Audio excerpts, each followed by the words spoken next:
Hello and welcome to Art Talk. I'm Bob Calcutt, and in this program I'll be talking to some artists working in Western Australia. These artists all approach their work in a vastly different way in terms of the materials and processes they use. Dave Carson's work is quite different to the other artists. Although he paints, he often uses electronic technology in his work.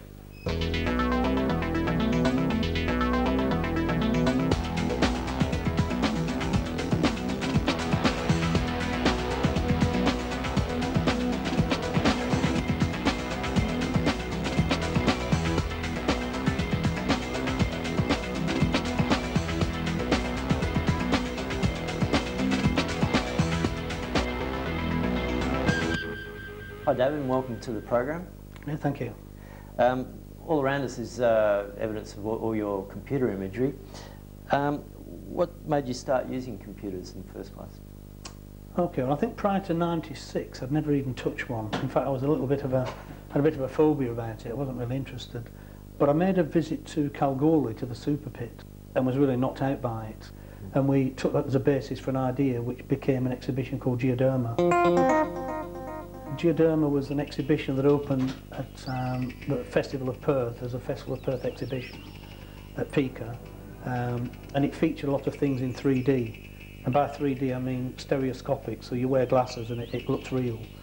And again that was because a lot of the modelling they did at the mine used that kind of technology. And then just coincidentally a lot of that technology had been cannibalised by Perth Royal Hospital for doing MRI scans, you know, for looking at people who have brain damage, and so we managed to get a kind of introduction there. And so we worked with the physics department at Perth Royal Hospital and the surveying department at the mine. So geo means earth and derma means skin. So it was like, you know, it was like landscape and the body.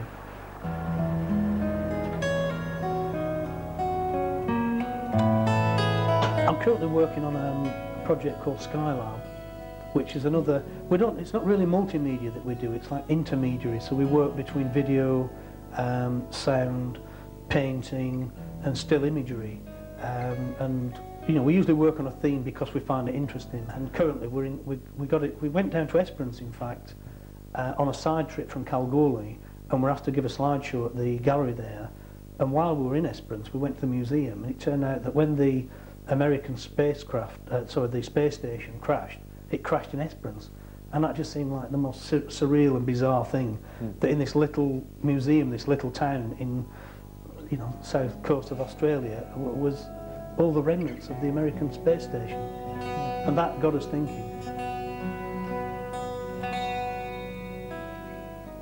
The whole thing about 3D is that it goes right back to the beginnings of photography. In fact, Daguerre, who made the first photograph, daguerreotypes, actually worked with a British physicist called Charles Wheatstone, and they actually made stereographic photographs, you know, as daguerreotypes. So stereophotography has been around since day one. In fact, Wheatstone invented stereography before photography. And yet it's one of these things that's come and gone several times. Like, it's really big in the 50s. It was really big at the turn of the 20th century, 19th, 20th century. Because looking at stereographic pictures was a real craze, which was popularised by Queen Victoria. And everybody used to have one of those viewers that you look through and you could see in 3D. But I think because of computers, that whole thing has made a kind of quantum leap. And the big thing that's happening at the moment is producing 3D that can be watched without glasses. For all sorts of technical reasons, you've always had to wear special glasses. Our videos have been using interlaced technology, using polarised glasses, so it's full colour. We feel we've actually gone back to the way it was in the Renaissance. You know, if you look at Leonardo da Vinci, you know, he didn't consider himself to be an artist, he was kind of polymath.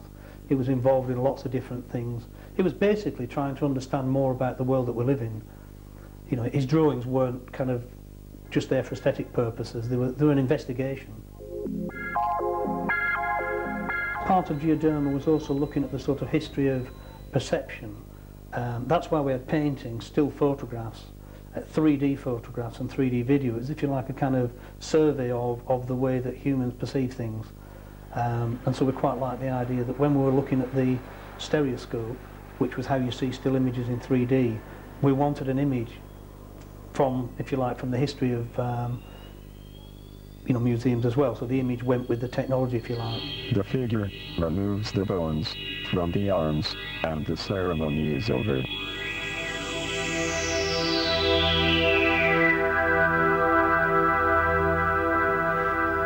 Dave, your paintings appear to be related to your computer imagery. Yeah, well, they're all being done as part and parcel of the same thing. These are oil, acrylic and black oxide powder on MDF board. So I've been trying to kind of bear in mind I wanted something fairly resilient. I mean, they're like a continuation of the last show, you know, the Skylab thing. And I've been trying to find an equivalent of a way of making marks that are sort of comparable to things that you might observe. So they're not meant to be illustrative, they're meant to be sort of process-based, but they could be read as either figurative or they could be read as non-figurative. And the format of the circle, the video, eventually the projection of the video will actually be circular, so you're actually looking at a circular image, and all the prints in the show are circular.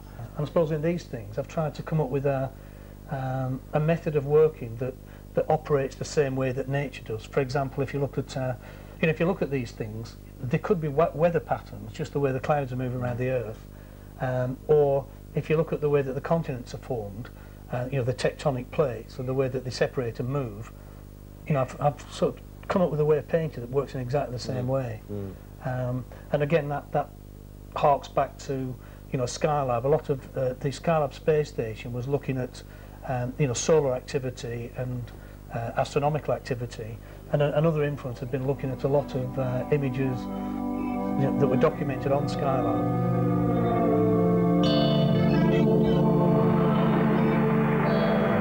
Again, the circularity of these paintings is also inspired by, I spent 10 days on the edge of Wolf Creek Crater up in far northwestern Australia, and we just seem to keep coming across circles everywhere. You know, the circles from the, you know, ants and the little ant hills, and you know, so, and I'm sure that if you look at other cultures and you look at the art that they produce, those kind of things which occur in nature do have some sort of significance. So yeah, I think inspired by experiencing interesting things, and I suppose I've got more interested in taking inspiration from real phenomena than just taking inspiration from other art.